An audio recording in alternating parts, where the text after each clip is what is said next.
Right here on Lagos Talks 91.3, it is yet another day where we bring to you your favorite show, The People's Perspective, where we get to highlight the top political stories that are trending, dissect, analyze, and ensure that we're pointing it out through your perspectives, through your point of view. And of course, with you joining the conversation as well, letting us know what your perspective is, what your stance is. Of course, I'm doing this with my unequivocal, legendary co-host, Seun and Kuti. I always feel like I need to stand up when you are, addressing me, Uncle. Thank you very much, Ify. Thank you, everybody, for tuning into the show today. And we are looking forward to giving you some nice, interesting time. Exactly. And as we conspire, let us remember to inspire. And perspire. No, me, I'm not in this perspire business. AC to AC, please. I like that. That's the type of life you're living. Listen, love it. I've told you people on this show before, when I was growing up, the only thing Hakeem had in coming to America that I did not have was the violin. That violin waking up in the morning. But every other thing. And his elephants, well, I had a donkey. Interesting. So when you used to bathe in the morning as well? 3 girls. What? Do you know Kalakuta Republic? Well, 3 girls at least to bathe the prince. And you are here telling me not to go from AC to AC. Ify, please. I'm sorry. Apologies. My perspire. All right. The People's Perspective is brought to you by Africa's #1 luxury homeware store, Adam and Eve. The feng shui. For the feng. See, listen. Balance. You can see our country. If you live in this Lagos, especially, El Rufai has said that all Lagosians should automatically go to heaven because of the stress. Imagine. They are making anyway. We deserve it. So when you go through that, before you go to heaven, that is sure for you, according to El Rufai, who has put in a petition to Allah on our behalf as Lagosians. Let us remember that you can create your own just little balance, just to recharge, to get yourself together, and the place to get that balance is Adam and Eve. It is Adam and Eve. Yes. And this is Seun's opinion. I mean, I'm telling you, you like take it or leave it. Take it or leave it. I don't want you to be looking back when you are 60 and cannot bend down well. And Seun told me. Regret should never be the case. That's all. Fantastic. All right. You can visit Adam and Eve's website, which is adamevehomeware.com, and even on Instagram, Adam Eve Homeware. If you get on the website, you would see an array of options from dining to outdoor to kitchen, even leather. There is a category focused on leather goods, electricals, bed and bath, living, and the list goes on. Don't forget the travel bags. The travel bags as well. Travelholics like me, the bag section was very interesting too. Yes. I like that. So go check out their website, adamevehomeware.com. All right, let's get into the show for today. A few stories that we're going to be touching on. Very pressing stories. We know that it was a very gloomy week, start of the week, following the terrorist attack Monday night on the Kaduna-bound train in northern Nigeria. Now, this train left Abuja at about 6 p.m. and was heading to Kaduna when it was attacked between Qatari and Rijana communities. The terrorists, or bandits, planted explosives on the train track, and of course this caused an obstruction. And when the train came to a stop, they started firing gunshots at the passengers as they tried to open the doors. We have seen several reports from people who survived this attack. Some people who were shot as well, who are now getting treatment at the different hospitals. There are people who've come up with different narratives. We're going to be getting to that shortly. And, of course, the Kaduna State government, the Nigerian Railway Corporation confirmed this attack. And talking about the number of people who are involved in that particular incident, till today, the numbers are still very unclear because according to the manifest, it says that over 300 people bought tickets and boarded.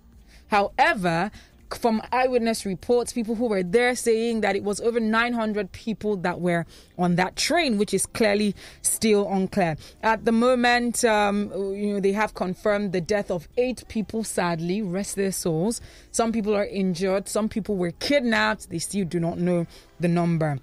There was a statement coming from the MD of the NRC. His name is Fidet Okiria. He did say that there are inaccurate numbers that are flowing through, different news outlets and different platforms. In his words, he said 398 passengers purchased tickets to travel on the NRC AK9 service and 362 passengers actually boarded. He said the entire seat capacity on the train in question is 840 passengers. Therefore, the figure of 970 passengers cannot be correct. Now, just to backtrack a little bit, there was a response. Immediately that attack happened, we saw what was going on social media. People updating us. Sadly, one of the victims, who was a doctor, had put out a tweet saying, "Pray for me, I was shot." People thought she was clout chasing, and eventually it was confirmed that she died. She lost her life, and a few other people as well have been confirmed dead, like I mentioned. However, the response coming from the NRC at the time, immediately, and this was like Tuesday morning, they put out a statement saying, "Dear passengers, due to unforeseen circumstances, train operations along the Abuja-Kaduna route has been temporarily suspended, and further communication will be given in due course." That was the immediate response coming from them, which we're obviously going to dissect as well. Now, response coming from the government. Let's take a look at what the Minister of Transportation was saying, Rotimi Amechi, talking about how this incident could have been averted if only they had approved the monies to be sequestered for specific equipment, security equipment, that would have forestalled such an incident happening. In the statement coming from him, he did say, "I am devastated and honestly I don't know what to tell Nigerians anymore. The process of procuring the integrated security surveillance and monitoring solution has been tedious.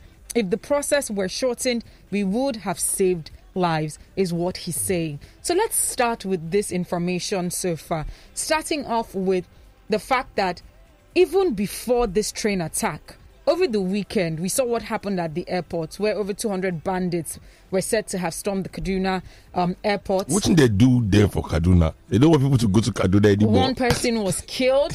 So let's start with that, with the attack and the fact that a lot of things are unclear. We do not know the number of people that have been abducted. We do not know clearly the number of people that have really died. They have confirmed 8 people, but are they really only 8 people that died? Number of people injured. How many people were even on the train? Let's even start with that. So what are your thoughts about the unclear figures so far? Well, I think, as usual, in any situation in Nigeria, the victim, which are the people, is the least of the problem. The minister is telling us how the government could have looked good. Interesting. Not really focusing on what is happening, the loss of lives. And that's the issue with Nigeria in general. Everybody is willing to kill for everything except the development of Nigeria or for the people of this country. So you find out that right now we have so many violent groups operating in Nigeria. Everybody for different reasons except for the betterment of the country. If it's for Boko Haram that they don't like school, then stay at home. Is it by force to come and meet us in class? Anyway, let's not go into that. What was it called?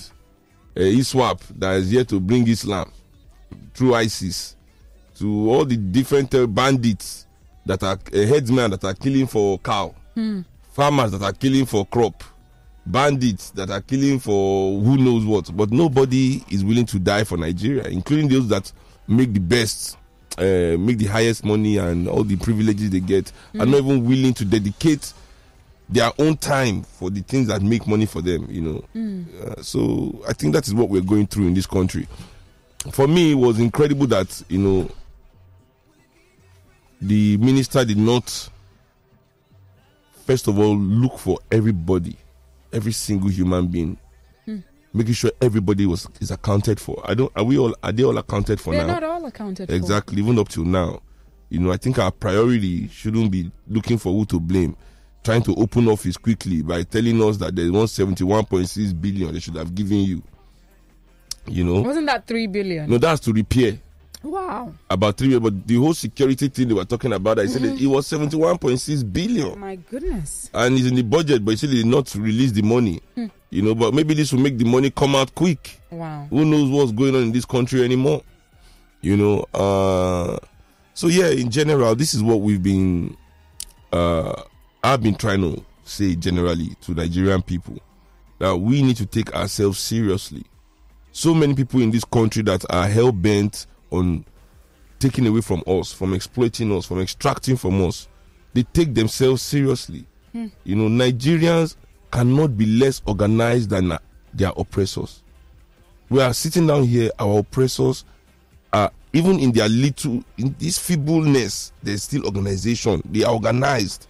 We, the people that are going through these things, we are not as organized as them. So they continue to win with the most minimal effort. Before you know, they brought one group here, everybody causing havoc left, right, and center. I mean, we are complaining that people in the north do not even have enough to eat 3 square meals a day. Where are all these guns coming from? Who is buying it? It is a shame that we live in this country where there are certain people.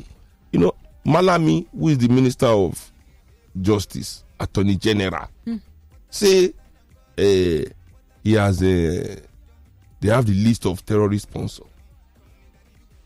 They've not been named. Yes. Neither have they been prosecuted. So what was the list for? Well, what we have been seeing is them graduating from their rehabilitation process. Did you see videos and pictures of that? Actually, this for me is another topic entirely. Wow. The behavior of this government towards the terrorists is like the behavior of an employer to a bereaved employee, aggrieved employee. What you do to an aggrieved employee. And me, I've always said it, even from the time of Jonathan, when they started all this, it will come back and bite all of you, in the posterior. But Seun, it's very confusing. If we take a look, and thank you for mentioning Jonathan's era, there's several narratives that have come from the onset of Boko Haram banditry and all that. There is a school of thought that believes that there are some unscrupulous members of government who wanted to somewhat discredit Jonathan's tenure, right? And then they started the issue with Boko Haram, and a lot of the political parties, the opposition rode off of it. Like, look at what happened during Jonathan's time. The funny thing about that Jonathan's time is it was a double-edged sword. And now it has become more rampant. That's why there's so much more violence. Indeed. Because many political factions have their own Boko Haram. There you go. You understand? So many actors have what they call Boko Haram. In Lagos, in the southwest, we are too sophisticated for it, too educated. So we call them thugs and area boys. Yes. In the north, where things have really gone to the dogs, this is what they call them. Jonathan made the mistake of thinking that it will cause voter apathy in the north. You understand? That was his own Boko Haram way. These people too, they had their own thugs operating to discredit the government. But who is paying the price on both sides? The people of Nigeria. I keep saying that nobody can tell me any group is coming out in this country to fight the federal government for any reason by killing Nigerian people. And that is simply because this federal government since 1960 has been the best at killing Nigerian people. Wow. So how can you now come and say you want that government to listen to you or bend to your will by killing Nigerian people too? Is it at least, no matter what they are claiming that these bandits have done today, no bandit has done what the Nigerian army did in Odi. Wow. No headsman, no terrorist has done what the Nigerian army did in Zaki-Biam. This is our own army. So what stops people that can do that to the people of Odi and Zaki-Biam? Then they can catch us and complain that it's official. Yapu uniform. Who knows what is going on really in this? Has Nigeria declared war on Boko Haram, really, on terrorism? Because we know how. Because they've declared war on we the people. And we know how this military and police treat us in this. Just last week, Thursday, on my way to the island, I still got into confrontation with police. Oh, wow. A month ago, one policeman actually cocked his gun at me. This is an unarmed person, a citizen in this country trying to. That is the level of aggression the security operatives of this country have towards the people. Yes. Where is that level of aggression towards the insecurity and Boko Haram and the real enemies. Really. So let's aim the degree of aggression. Unarmed citizen, not a criminal, not a terrorist, just trying to ask you question, you cock your gun at him. That is the level of aggression in these people. But it comes to now, criminal terrorists with gun actually killing innocent Nigerians. Now there's no form of aggression. Just some tippy-toeing around. When will the Nigerian army announce the invasion of Sambisa forest? The complete invasion of the forest. Like we are invading. Like, the way Russia has entered Ukraine. Yes. When will Nigerian army roll all our tanks into that forest? They say it's too big. Wow. It's bigger than Nigeria. And for how many years? You have not been able to explore. How big is this forest that we cannot, with all the drones and planes and everything? From the onset of Boko Haram in Nigeria, for how many years? If it's that big, the people coming to the town from the forest? How long is it taking Boko Haram to travel from the forest to the towns? And packing them in numbers and even abducting people. Exactly. So that you should know, because of distance times time is equal to speed, right? Speed divided by time is distance. You should know just by simple maths how far into the forest these people are coming from. So we all know all these excuses that are being given because there's no. Now look at how many times has terrorists killed people in Nigeria. They have killed people in this year alone. There has been more than 100 terrorist attacks in this country. Every day, news stories. Niger State, Kaduna, this one, that one, Nasarawa, this one. Every day, Maiduguri attack every day. Have you seen one minister visit these towns or villages where they have killed people? But one train spoil now. One train. Minister is there. Our train is spoiled. Wow. And we told them to protect our train. 71.6 billion. Their mentality is always to put things over people. And that's what is wrong with Nigeria. And they train us to make us to appreciate things more than our brothers and sisters, just for the change that they will give us. This money, not as if we are using it to do great things, that we are building a nation that, okay, you want to take money so that you can engage in this. No, exactly. We are taking this money just to buy things. All of us want to buy fine things. For these things, we are allowing millions of Africans to die. And that's what they like. That's why you can be here, because the train has been destroyed. If these people were trekking and the terrorists did exactly what they did now, and they were trekking on the road, he's the Minister of Transport. Road is part of transport. Of course. All these things happening on the road network. Amechi is involved. He should take note. My roads are not safe. Never there. But they don't spoil the train. They have spoiled his train. Is there. Well, who spoiled my train?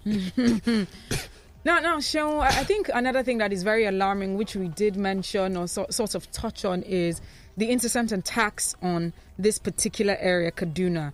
Is there a possibility that there's a set of people or faction that is trying to make a statement? What does Kaduna symbolize? Why have there been these different attacks, particularly on that particular area? Is there any sort of power tussle that is going on? Is there any sort of symbolism that might carry? We know very well that maybe we don't know very well, but many people in Nigeria don't know that when there's terrorism in your country, you get what is known as military aid from America. Fantastic. America gives a lot of money to Nigeria to combat terrorism. They give a lot of money. EFCC, NDLEA. These are places. They're also sponsored by actually racist American think tanks. Come up with this apparatus that they put in our country to treat us anyhow. Anyway, that's aside. Now we have to understand that some of these governors, the temptation is there to want there to be violence in their states, so that they can tap into this military aid money. It's a lot of money. And if you are undergoing, so this thing is multifaceted. There's so much. Wow. I mean, Kaduna is Kaduna, right? And you can see Ify today in his speech is saying exactly what I'm saying here. And he's saying it, but he's saying it in their own way. He says, maybe if he said the bandits are doing business. That's why the government is not attacking them. They are businessmen. He said because they're not doing like Nnamdi Kanu, who is talking cessation. He said the bandits mentioned that they want to break away the north. You understand what I'm saying? This is from El-Rufai himself, the governor of Kaduna, that the bandits are saying they want to take away the north. Maybe the government will take it serious. Wow. But because they are businessmen, so who are they doing business with? Because businessmen don't exist in a vacuum. Businessmen have interests. They have partners. Right? So this is from El-Rufai himself. Governor. You know, so The chief security officer of so the state. it is the nature of the business that now needs to now be completely exposed and told to us Nigerians, so we too can know how to, you know, either engage or disengage from this business, because that is what it is now. They are exploiting our life to the level now that you can just be kidnapped so that somebody can just extract ransom again from your family. But Seun, I wonder, because we've said this several times, that this thing called what's the name? What's the word I'm looking for? Corruption, exactly. This thing called corruption, it's not peculiar to just Nigeria. It's around the world. Yep. And you have mentioned several times that a lot of these Western countries or European countries, they're corrupt for themselves. So yes, they might dabble in corruption, but towards that, they know that they're protecting their people. So why is that there a difference between the West, you know, Europe and Nigeria? Why have we not, over the years, developed at least that a little extent of value for the lives of our brothers and sisters, even if these political office holders can still steal from, you know, the national coffers? What is that difference, and what has developed that difference over the years? I mean, looking at America is a good way to see this. So when we say that Americans are corrupt for themselves, what do we mean? You know, all this lobbying and everything they are doing that they call lobbying in their country, all the policies they create, you know, the insider trading. Look at the whole financial crisis of 2008 and how they stole 10 trillion from the world. America's budget every year is about maybe 1.8 trillion dollars.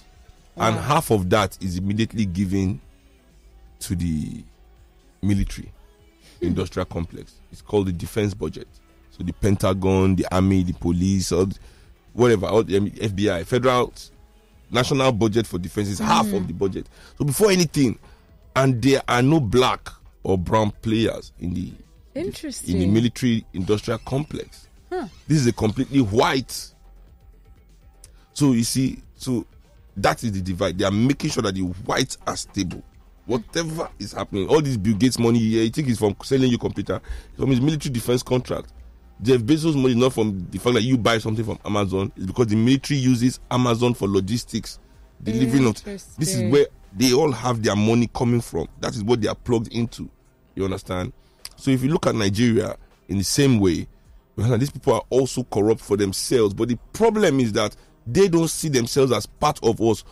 They think they are white, and we are not their white people. That's interesting. So everything they want to do is things that the white people they are looking up to sees value in.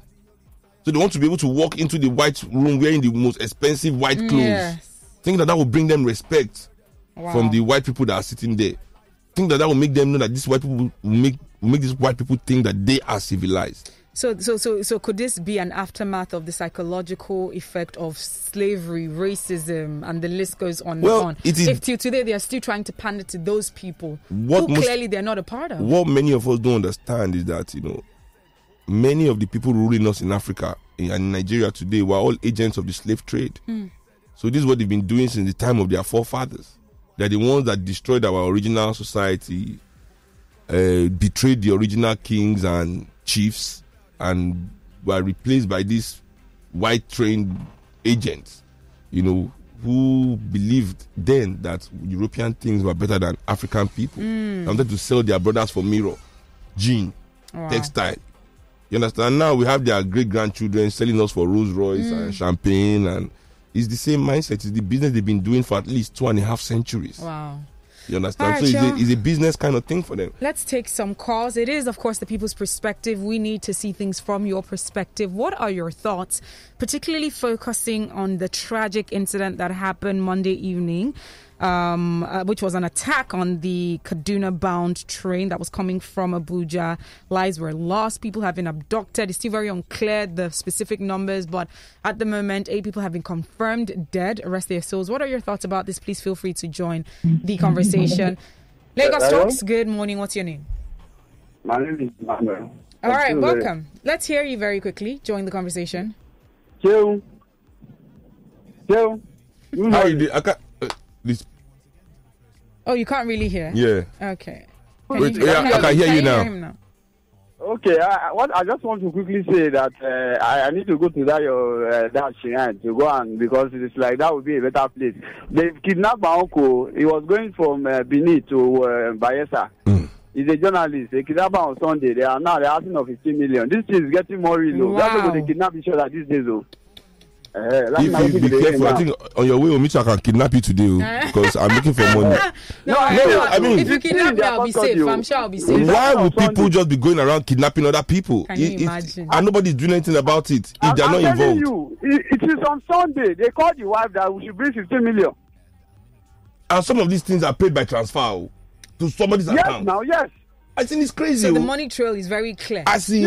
This channel of kidnapping I think it comes from the top. All these politicians know what is happening. Can I bust people's bubble?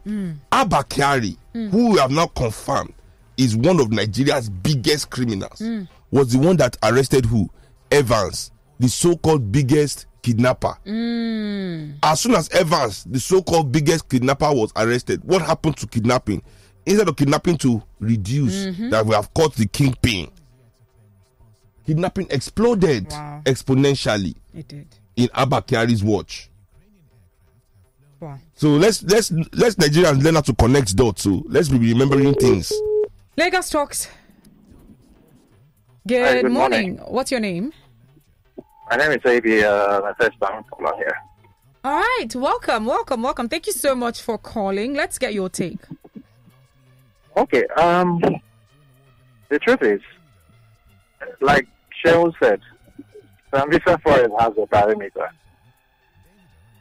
It's not bigger than the whole of Nigeria.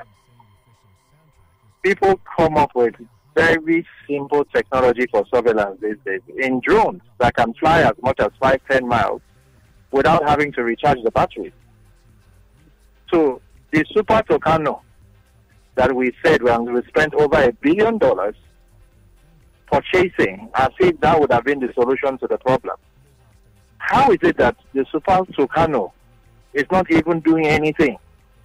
It's bombing some innocent people in Chad and Niger Republic by mistake. So it's mind-boggling that even when Amechi went to the scene, the first thing he mentioned was the amount it will cost to repair that rail. The third thing he mentioned were the human beings. In order of priority, clearly. Were the human beings. So he put those things first. He did not even know the amount of human beings. Let's be sure. He talked about it, but he did not even know what he was talking about when he came to the human beings. But for the money side, he was sure. But the human being side, he did not know anything. We don't know how many parts. We don't. I don't. Good afternoon, my people out there. Let's take this one. This is coming from Joy saying, "Good morning, Ify and Seun. Thank you for the song you played at the beginning of the program." You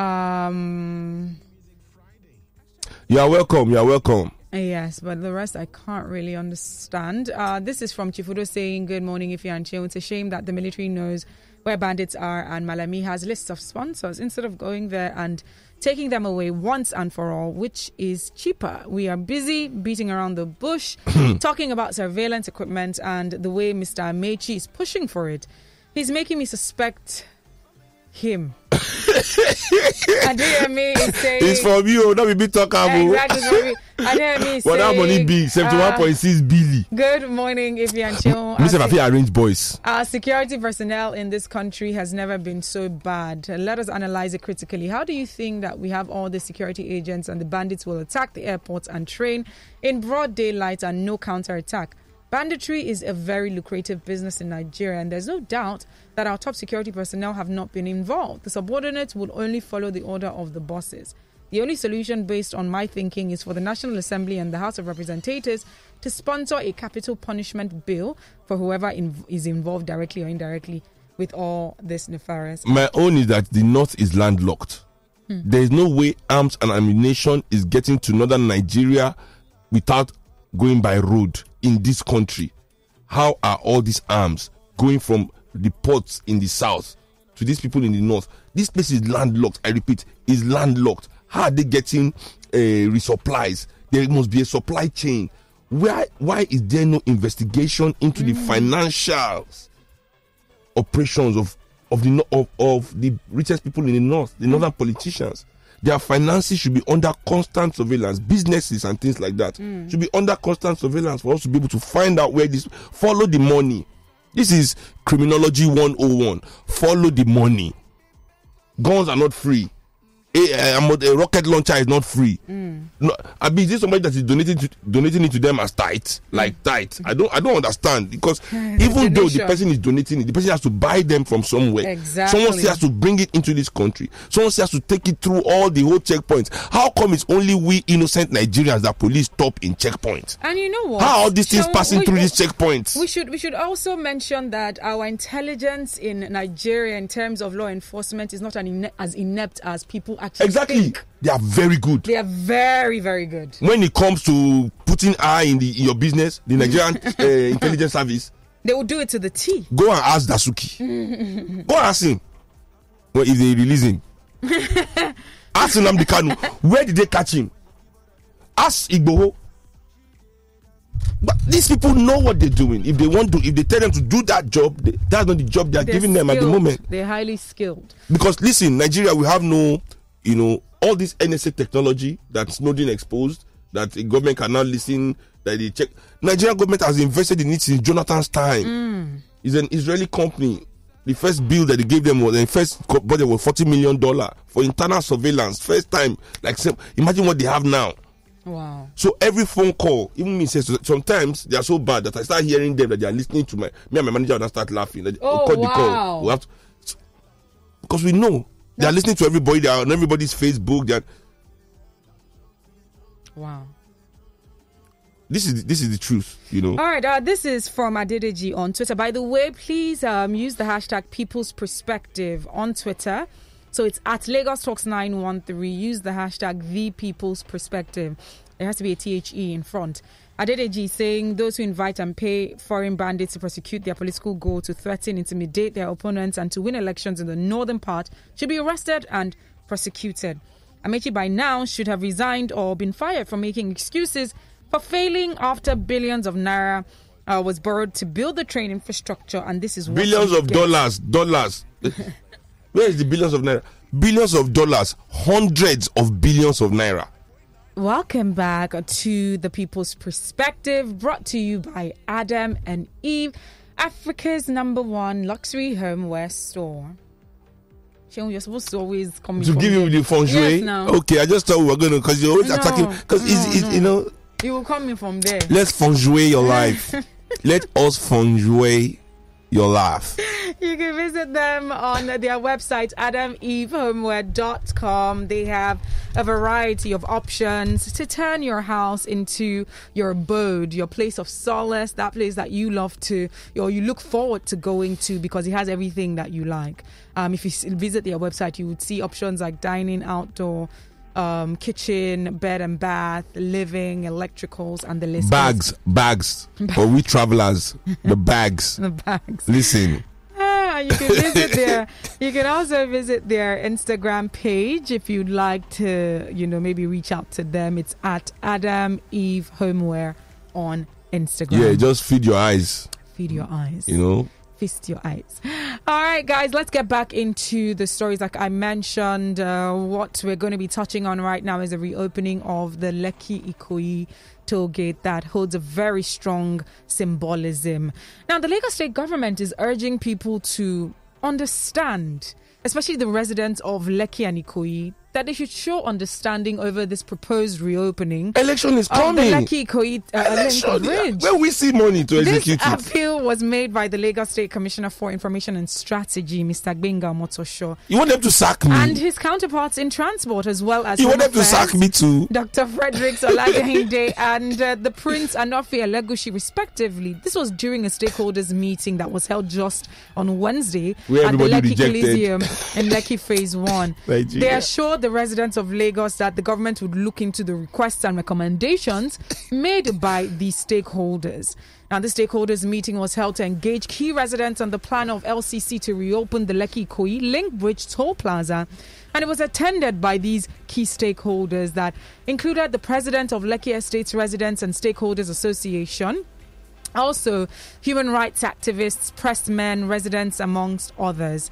And responding to the key stakeholders who expressed their views about the LCC's decision to reopen this toll, Omotosho lauded the speakers and implored them to show some understanding with the Lagos State government. He Election said, is coming. "We are here to seek your understanding as a government about the matter at hand. Election. We are also citizens of Nigeria. We are all Lagosians. Election. I have listened to all of you talking about your rights, your privileges, and how government should be responsible for everything. I also feel that as citizens, we should have some responsibilities. Election is coming. Lagos is a city of about 25 million people, and out of the 25 million people, there are about 6 million taxpayers, and amongst the 6 million taxpayers, only 4.2 million are active taxpayers. So let us reflect on all these things. I know how people feel and I understand what has been said, but I believe that the matter at hand is about seeking your understanding." Tax money is not enough to run the election. Election is coming. He said what Lagos State is trying to do is to create an enabling environment to create more jobs. And when you create more jobs, we should not be short-sighted. The only way to create jobs is to create an environment where we can attract the private sector to build more infrastructure in the state. Let us look at the issues from the view that we are trying to resuscitate the economy of Lagos State, is what the Lagos State government is saying. Because election is coming. First, let's start with this stakeholders meeting happening just Wednesday, and we already The started getting stakeholders meeting only information. happened because election is coming. And now we know that the information about the reopening had started, since mid-March or so, where they have been handing out leaflets, flyers, putting music at the toll so that it can get people's attention for them to know that indeed the toll gate will be reopened the 1st of April. Let's talk about this stakeholders meeting happening just days after, or before rather, the toll gate is supposed to reopen. And this is why, Nigeria is too elitist for me. Why is it only Lekki residents that have a say in the toll gate? Are they the only ones that use it? Are they the only ones that use it? I mean, do I have to live in Lekki to have interest in Lekki as a Lagosian? What if my girlfriend is living in Lekki? What if I'm divorced from my wife and my family lives in Lekki? And what about people who work in Lekki but they're coming all the way from I'm just other saying. parts of Lagos So when they as say well? stakeholders, it's an elitist statement like let us big men discuss among ourselves on this election year how we can stop quarreling so that we can win this election again. Basically, that's what it is. Now, coming to work, I did see a heavy police presence at the toll. Yes. We saw several cars, police people on standby. And I wonder why there's no, you can never find such presence in Sambisa Forest. Interesting. That's the only thing we want. We want heavy presence like that always by the train stations, but in the airports where, well, anyway, we will not have that. But what I want to say to young people is, as Nigerians, is that we have to understand that one of the main duties of the oppressors of Africa, one of their own game in this, one of their own job description in this global world of global white domination that they signed up for, that they are agents of, is not only to make our resources open to exploitation and extraction, but also to kill any kind of love we might have for Africa, so that African children will be willing to serve their oppressor. You understand that? So that we don't have any affinity to Africa, so that any one of us, the best of us, can be really easily snapped to come and strengthen, Europe and America. So when you see a government acting in such an insensitive way, as I said, I always used to say to people, like, we Africans must decide what one African life is worth. What is one African life worth? Is one African life worth the complete dismantling of the toll gate in Lekki? Is it worth that? More than that. Or 2 lives? Or is it 3 lives? So when you see a government trying to tell us why it is important to keep business going, even though there's no justice yet for those that are dead, you understand that it is because, to a certain extent, not just to show power here, but to create that lack of patriotism in the people. Wow. To let us say, oh, we are fed up of this country. Oh, we are tired of this country. I'm telling you, this is deliberate, because in the back of our mind, we realize that we are of no value. Wow. You understand? So, and when you're like that, you are not all in, So that is one of the things we have to understand moving forward here. Also, Seun, do you think that the difficulties that Nigerians have been facing, especially over the past couple of months, getting into 2022, and there's just so much, do you think it has anything to do with the upcoming elections? And the reason I'm saying this is there are conversations about people saying that this is a typical playbook where opposition parties ensure that things are more difficult so that they can ride off of that difficulty in telling people that you see what's going on in this particular administration, vote for us. Do you think that it has anything to do with that, or is this just the usual selfishness of political office holders, be it the 2 big political... But who is who is the opposition? Is it the party that is full of PDP members that are saying PDP is the opposition? Nigerian government, Nigerian politicians' children, right? This is a good example. They marry across divides all the time. PDP politician marry APC politician all the time, and these weddings they find a way to plan these weddings without fights. Nobody scattered the wedding, no hitch, no excuses of why opposition is sabotaging the wedding. These things go off without a hitch, and they share all the luxury items and gifts, and people get all the beautiful things that they get, right? So, but what we're saying here in Nigeria is these people now act as if when it comes to issues that concern Nigeria, that they cannot make the same concession. I cannot find common ground with APC or PDP. For me, it doesn't matter. What do you mean you're sabotaging APC when you're making Nigerians suffer? What is the meaning of that kind of sabotage? Why can't you sabotage APC if you are the opposition by educating the people to the wrongs of APC, by exposing the crimes of APC, backing it up with evidence? The people in the opposition in PDP, they have the power to make sure that any crime is prosecuted in this country if they can prove it. Open Nigerian people's eyes to the truth. What is going on with Boko Haram? What is going on with banditry? What is going on with headsmen? What is going on with our oil money in this country? If any party tells Nigerian people this truth, exposes these actions, paints the picture to Nigerians of how it's going to bring solution to those things that it has just mentioned, why would anybody be waiting for them to sabotage? We already know that Nigeria is hard. What sabotage? You see, this kind of punishing, this kind of ideas is why I say we as a people, we need to organize ourselves. We cannot allow this kind of people to be more organized than us and expect us to move forward one step. There's no problem with Nigeria. The problem with this country, the issues this country has, is that the good people don't organize. The so-called good people don't want to organize. We are willing to live under the illusion of action that is created by the oppressor without we organizing to create our own action. Now, Seun, is there a proper response that the Lagos state government or the federal government would have given that will lead to the people actually welcoming the toll gate back in open arms? What would that response have been? If there had been justice, if there had been justice, and the only way the people can get justice now is for the people themselves to take control of government. Organize themselves to create candidates for themselves that will represent the interest of the people.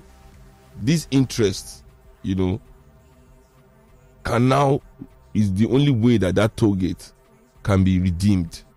That it is now a toll gate that truly belongs to the people. that certain amount of it, that the money from that toll gate is now going directly to the education of Nigerians. That the money for that toll gate is now going directly to the healthcare of Lagosians. That certain amount is set aside for at-risk youth from the poorer parts of the country. That money from that toll gate is set aside to educate youth. That families that lost people that day, money will be set aside from that toll gate to also take care of their descendants and things like that. That toll gate can be redeemed, but the problem is that it is run by oppressors, so they are not interested in its redemption. Redeeming it. They are interested in using it for what it was put there for. In the oppressing Nigerian people, extracting more money from Nigerian people.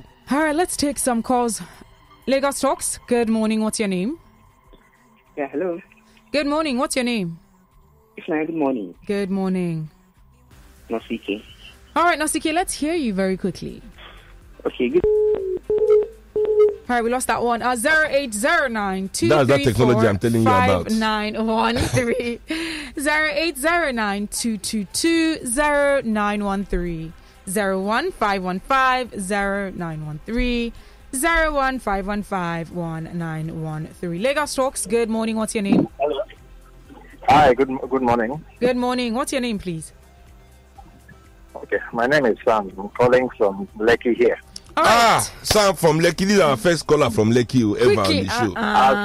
We've not had Lekki person before. I'm telling you, Obalende is the island. I'm keeping tabs. I am keeping tabs. Welcome, my first Lekki caller. Talk to me. As a matter of fact, I live at Wole Olapeju. If you come out from my house, you go to see the bridge like this. Yes. So let me tell you the truth. Two things. One, the government are not sincere about this. We don't even know the back and forth of this contract, of this toll, how many years it's supposed to last for. There is no public document that is visible that a common man can pick up and read and say, okay, from 2014 till maybe 2025, this thing will end. No. We are just there looking. That's one. Two, let me tell you with every form of sincerity, Seun, that our own Lekki people here, because of this whole nonsense of status, we are the same people who, when these people eventually, when the police and everything start discussing rules, they will say to ourselves that, you will not get what they do. Now 400 naira won't make you no one go what you want to do. I beg, if you don't want to pay, me I go pay. In this same Lekki, and I know it. Wow. Then lastly, if you are negotiating with us according to what you said the government did, when you were reading that thing, my dear, it was doing my head in. I was irritated. Yeah. Because if you are negotiating with me and you have a policeman with a gun standing by the toll gate, my dear, you are not negotiating. You are not. Remove the police from the gate first. Let us understand the dynamics of this toll gate before you proceed to collecting money. Why is the money the most important thing? Please let other people call. All right, thank you very much. Obi is saying the arms are mostly coming in from the Sahara region and the north doesn't have borders with the country around them. This is coming from Fabian saying, I just wish to know why the police and the DSS don't visit sites of terror attacks. Why do government officials only visit such places? Chief Udo is saying, if I was there, I would have asked them about the expected white paper report from NSAS and how much they collected every day and how much they have collected so far and the amounts they need to balance. This is coming from Steven saying, please, can the toll have a display board that shows how much they collect per hour? Because ordinary beggars make huge amounts every day. We need to know. This is just modern day extortion, is what he is saying. This is coming from Oluwaseyi on Twitter saying Kaduna is the hub of military base of different categories of Nigerian military, but it has been the insecure state in recent years. Do you know how many military barracks and defense headquarters battalions are in Kaduna? Wow.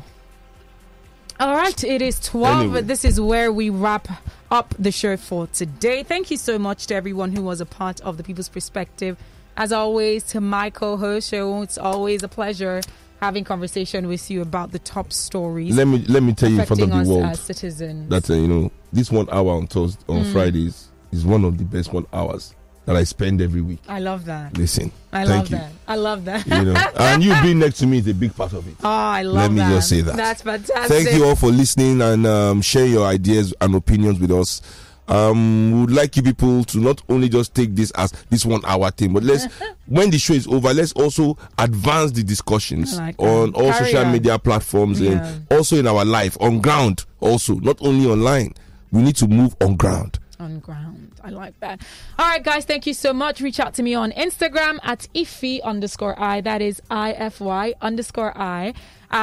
Follow Lagos Talks at Lagos Talks 913 across all social media platforms. Seun, did you share your Instagram? Oh, it's Big Bird Kuti on Instagram, Seun Aniklabo Kuti on Facebook, and the real Seun Kuti on Twitter. Twitter is back here, so I'm tweeting normal. The conversation doesn't end here. Amazing content for your listening pleasure. So please ensure you join every bit of the conversation.